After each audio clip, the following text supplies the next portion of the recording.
بسم اللہ الرحمن الرحیم، بسم اللہ الرحمن الرحیم۔ میرے انتہائی واجب الاحترام پروفیسر یاسر سلیم صاحب، اللہ تعالیٰ آپ کو، ابا کو بھی، گھر والوں کو بھی ہمیشہ ہمیشہ خوش رکھے۔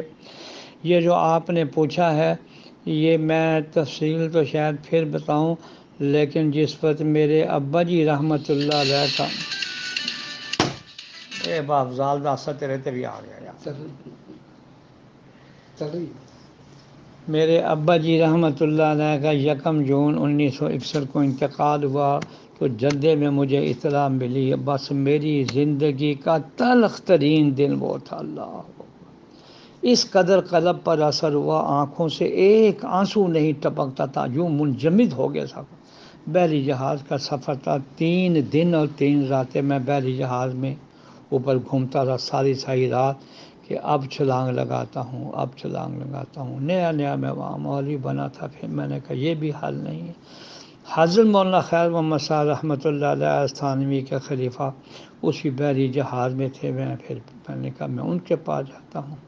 میں حضرت کے پاس گیا اور اپنی پریشانی کا اظہار کیا کہ میرا قلب یہ ہے، رونا نہیں آ رہا، آنسو نہیں نکل رہے، میں کیا کروں، اور میری طبیعت میں یہ آ رہا ہے کہ میں چھلانگ لگا دوں۔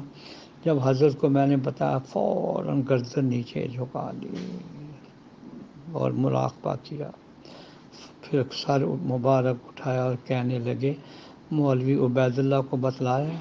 میں نے کہا نہیں، بھائی جان بھی سفر میں تھے؟ میں نے کہا نہیں بتایا۔ فرمانے لگے، میں تمہیں ایک ایسا وظیفہ بتلاتا ہوں کہ جس کی قیمت 1,00,000 روپے ہے۔ 1961 کی بات ہے، اب جب ملیں گے تو آپ نے مجھے کیلکولیٹ کر کے بتانا ہے کہ آج کتنے پیسے بنتے ہیں اس 1,00,000 کے جو 61 میں تھا۔ یہ کیا کہ فرمانے لگے، قدر کرنا، اور ہر نماز کے بعد 3 مرتبہ، یا مبدئ یا معید یا محیی یا ممیت رب اشرح لی صدری ونور قلبی 3 دفعہ پڑھ کر دائیں ہاتھ پر دم کر کے، اور وہ ہاتھ اپنے سینے اور دل پر پھیر دینا۔ اور یاسر جی، میں آپ سے کیا عرض کروں کہ پہلی ہی مرتبہ نماز کے بعد جب میں نے ہاتھ پھیرا، جو ٹھنڈک محسوس ہوئی اور میرے قلم میں جو ٹپ ٹپ آنسو جاری ہوئے، میں سنبھال نہیں سکتا تھا۔ پھر میں واش روم میں چلا گیا، کنڈی لگا لی، شیشے کے سامنے کھڑے ہو کر بڑا رویا، اتنا رونا آیا کہ میں آپ کو بتاؤں۔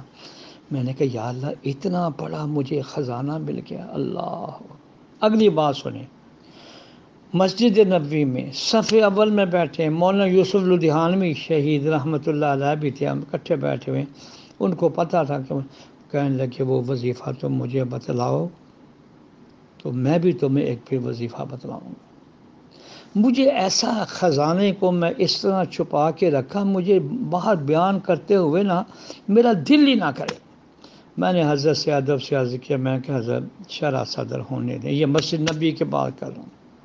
پھر میرا امریکہ جانا ہوا، حضرت شیخ الحدیث مولانا زکریا رحمۃ اللہ علیہ کے خلیفہ شیخ غالباً اسماعیل نام ہے، بہت بڑا ان کا مدرسہ تھا، 27ویں شب تھی، میں مجھے بیان کے لیے بلایا ہوا، ان کو بھی پتہ تھا۔ میں نے کہا جی میرے اندر سے اجازت نہیں، میں نے اس طرح چھپا کے رکھا اس کو۔ اب جو بس قبر کے قریب پہنچ رہا ہوں تو میں نے غالباً آغاز کیا دورہ حدیث کے طلباء سے، اور پھر میں نے خیر المدارس کے اندر وہاں مسجد میں تمام علماء طلباء تھے، پھر میں نے وہاں بھی بیان کیا۔ اب میں آپ کو یہ ہدیہ بھی دے رہا ہوں، اجازت بھی دے رہا ہوں، اور اس درخواست کے ساتھ دے رہا ہوں کہ بار عربین ڈیلائٹ سے 1 کلو برفی بغیر شوگر والی لے کر آئیں گے۔ میری طرف سے گھر کو سب کو سلام ہو رہا۔ طارق صاحب مسکرا رہے ہیں، دیکھو کہ کیوں برفی مانگ لی میں نے۔